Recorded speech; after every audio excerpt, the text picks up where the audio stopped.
Bonjour, aujourd'hui on se penche sur un sujet brûlant. 2025, une année qui s'annonce vraiment décisive pour l'automobile mondiale. Et surtout, pour les batteries électriques.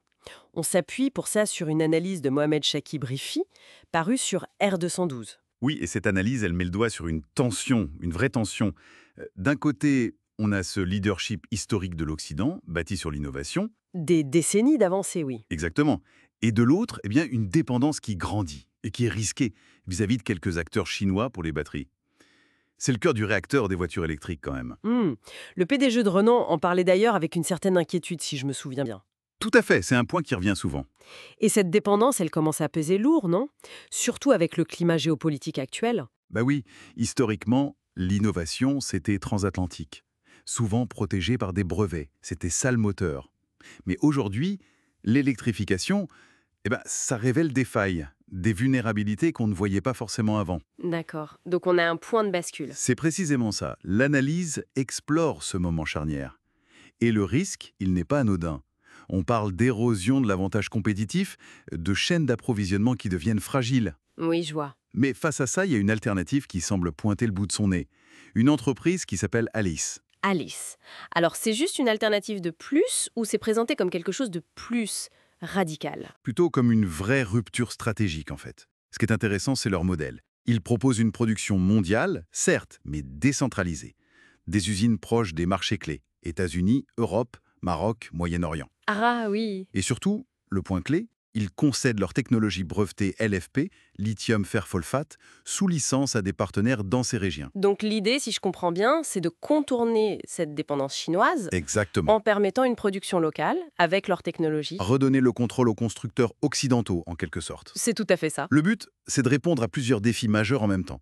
D'abord, la souveraineté, Et la conformité aussi. la conformité. Oui, par rapport aux réglementations qui se durcissent. On pense à l'IRA américain, au KMA coréen. Ah oui, le contenu local. Voilà, le contenu local devient crucial. Et puis, il y a les critères ESG, évidemment. Environnement, social, gouvernance. C'est incontournable maintenant. Logique. Et à part la conformité, quels autres avantages? Ensuite, il y a l'agilité de la chaîne d'approvisionnement. Ça réduit l'exposition aux minéraux critiques, souvent dominés par la Chine, et aux problèmes logistiques qu'on a connus. Mhm. Et enfin, un point très important, la synergie d'innovation. C'est-à-dire, comment ça fonctionne avec la propriété intellectuelle? Eh bien, le modèle permettrait de s'appuyer sur le leadership historique de l'Occident en R&D, en brevet, tout en allant conquérir de nouveaux marchés via des co-entreprises locales.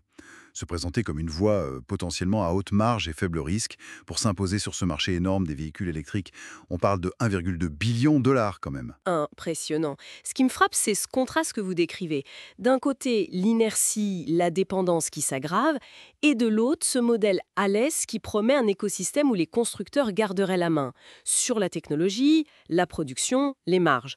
Mais ce partage de technologie, leur Open IP, ce n'est pas un peu risqué aussi de donner sa technologie? Alors, l'analyse suggère que non, au contraire.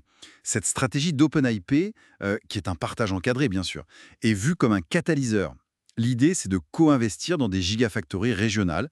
On combine l'innovation occidentale avec une production locale massive. C'est un pari sur la collaboration, en fait. D'accord. Et la technologie LFP elle-même, pourquoi celle-là spécifiquement? Elle est mise en avant parce qu'elle a des avantages clés pour le marché de masse. Elle est considérée comme plus sûre que d'autres chimies de batterie, plus abordable aussi, et issue de sources plus éthiques apparemment. Des points importants? Oui, l'analyse dit qu'elle est prête à s'imposer sur le segment grand public. Du coup, pour les industriels, c'est un peu le moment d'être précurseur. Donc, si je résume, s'orienter vers ce genre de modèle, ça permettrait de sécuriser les appros, de respecter les nouvelles règles et peut-être même de reprendre l'avantage? C'est la perspective qui est dessinée, oui. Il s'agit de pérenniser les chaînes de valeur, mais aussi de redéfinir qui mène la danse dans l'électrique au niveau mondial. D'ailleurs, Mohamed Chakib Rifi termine son analyse avec une question assez fondamentale. Qui contrôle l'épine dorsale du siècle électrique? Oula, oui, c'est une question essentielle. Ça va bien au-delà de la simple transition vers l'électrique en fait. C'est une question de maîtrise. Maîtrise de l'infrastructure industrielle, technologique pour les décennies à venir. La proposition d'Alice, elle est donc vue comme une stratégie pour que l'industrie occidentale, ne soit pas juste suiveuse, mais continue de façonner son propre avenir. Exactement. Et en reliant tous ces éléments, la réflexion qui est proposée nous pousse au-delà du simple comment on va électrifier l'automobile. Elle nous interroge vraiment sur le qui. Qui va détenir les clés technologiques, industrielles économique de ce nouveau chapitre. C'est sans doute là que se situe le véritable enjeu stratégique pour les années qui viennent.